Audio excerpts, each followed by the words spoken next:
All right, I want to start by giving all glory, honor, and praise to Yahweh, Bahashem, Yahushai, Bahashem, Rekahakodash. Double honor to the elders and the apostles and teachers and wise men, a great millstone that I learned this truth from through the spirit and power of Yahweh, Bahashem, Yahushai. Salutations out there to the elect. All right, I want to do a quick lesson going into that Hurricane Aaron that's going to hit the Salakia, this video. It's Hurricane Aaron, which is expected to hit the East Coast. And this goes into what? This is this is happening because of what? The Lord is angry. And this goes into his judgment.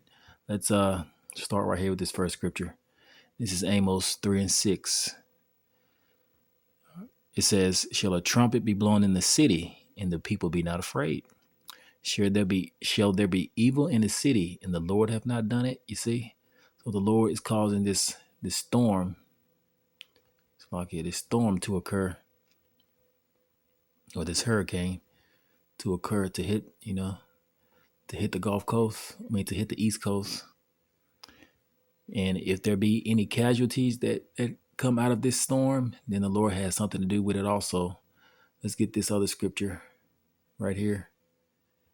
This is Psalms 68:20. It says, "He that is our God is the God of salvation, and unto the Most High, the Lord, belong the issues from death." You see? So the Lord is obviously visiting those people with, in the East Coast with that hurricane. Let's get Isaiah 29.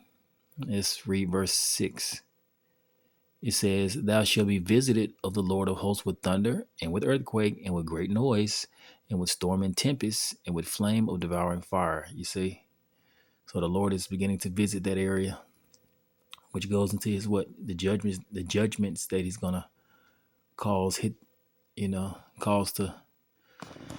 he's gonna bring on that area because of their wickedness. So let's play the video, then I'll get another scripture or two, and I'll end the lesson.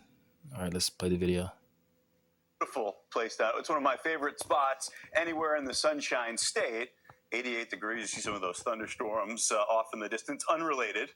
Feels like it's 102. Some dangerous days looming ahead, though, for much of the East Coast. That's as Aaron barrels a touch closer, bringing some life-threatening waves, some dangerous surf and rip currents. And at the same time, we're also watching the main development region as we're moving into the heart of the tropical season. For more on all this, let's go out to Fox weather meteorologist Steve Bender, a Florida boy, live from St. Augustine Beach. Steve, this is the time of the season that folks there are staring at things like this. But I don't care what the forecast says. When you see a Cat 4 off the coastline and what it looks like on satellite, that's an unsettling thing for anybody up and down the coast. Yeah, a lot of people nervous about that. And we know that over the weekend, Ian, there's been a westward jaunt. It was stayed south. Now we do know it's going to steer to the north, but big impacts, as you had mentioned, not only here in St. Augustine, but all up and down the East Coast. And we're going to dive deeper into that, but as you had mentioned, I'm from Florida. I get to come back to my roots. I grew up down in West Palm where we didn't have great waves. Today, we got some good wave action, and I got out there. Before we get into that, let's talk about the concern, though. That's the rip current risk. We are at the lifeguard station here at St. John County. You'll notice they have the red flag posted. That means there is a high hazard, and that's for that rip current risk. We're looking at 7 to 10 foot swells starting tonight through tomorrow, lasting through Thursday. Notice this, why it's so important to check in with the lifeguards. You see this? This is high tide. Comes in at 4:52, and you see this little berm.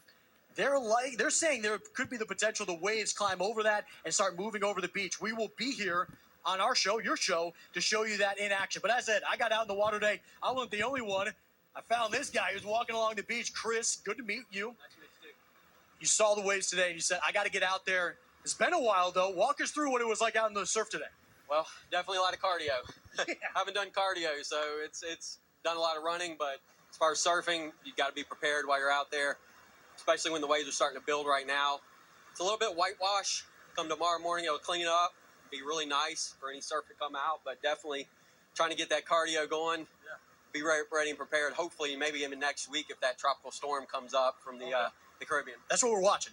Yeah, that tropical storm is called Aaron, Hurricane Aaron.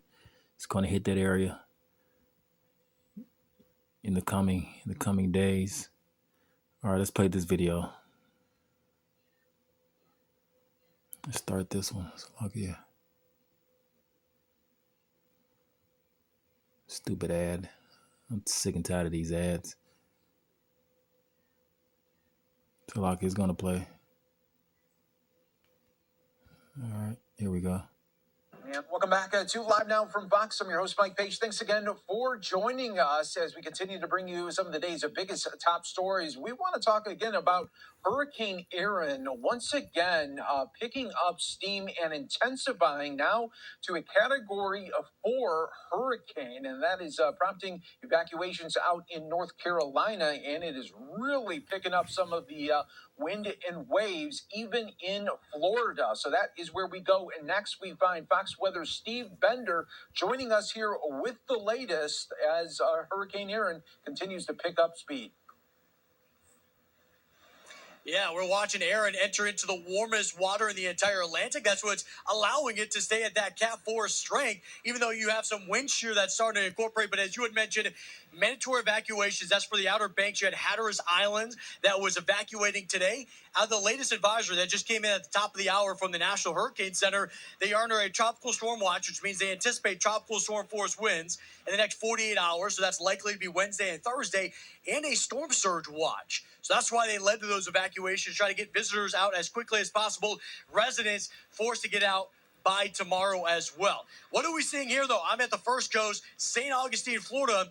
You can see the wind impact with my hair. That's one aspect of this. But notice this. We're at the lifeguard shack here, and you'll notice every few hundred yards that they had the red flag post. That means they got a high hazard. Today, it's that rip current risk. Not only is it just this afternoon, but also again tomorrow and likely Wednesday, that high rip current risk.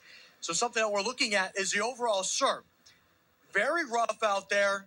And then you look at that undercurrent, which is the rip current, pulling people out. Notice the surfers, though, taking advantage of that. I had actually an impromptu surf lesson earlier today. I got out there, and my surf instructor, Ollie, he was saying, look, this is kind of the worst conditions you could be a part of. This is like whitewater rafting, but for surfing. Once you get beyond that, though, you'll notice where all the surfers are at. Those are called green waves. Those are estimated right around 6 to 7 feet, likely to be 7 to 10 for tomorrow. So a great opportunity if you do know what you're doing. You get out into the water and then to enjoy yourself. Something I want to show you here is the coastal management was out that.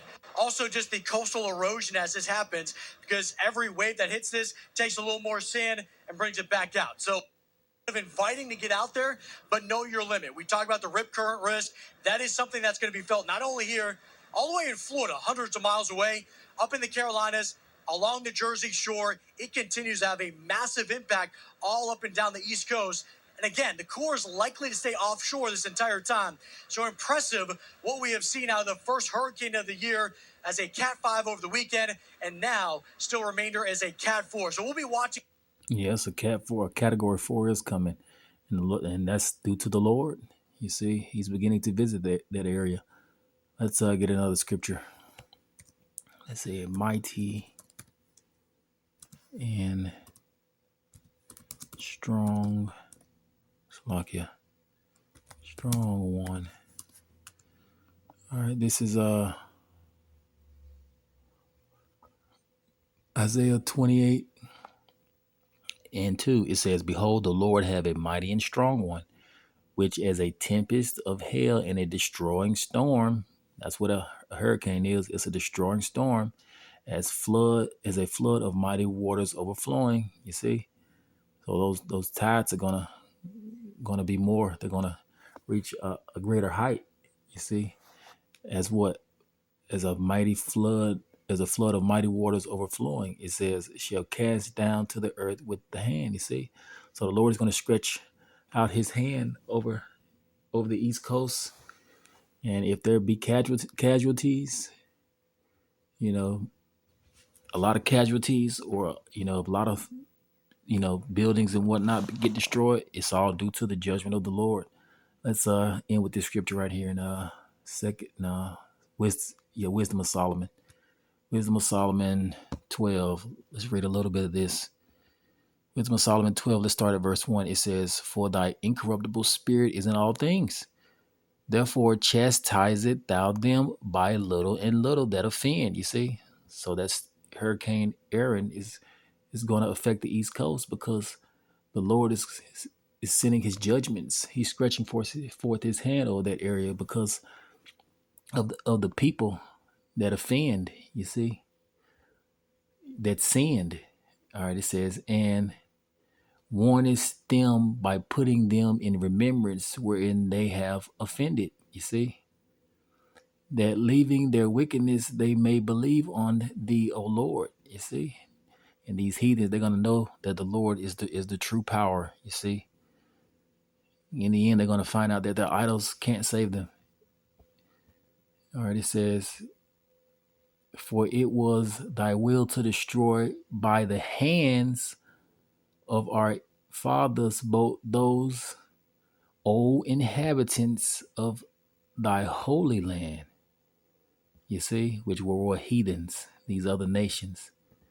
It says, whom thou hatest for doing most odious works of witchcrafts and wicked sacrifices. You see, so the Lord is causing that hurricane to visit their area because of the wickedness of those people in the East Coast.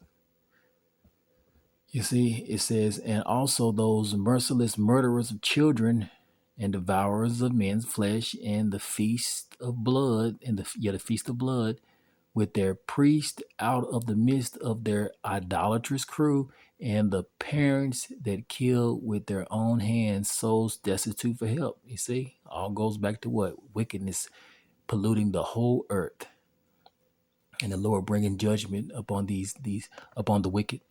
It says that the land which thou esteemest above all other might receive a worthy colony of God's children. You see, so the Lord cast these heathens out.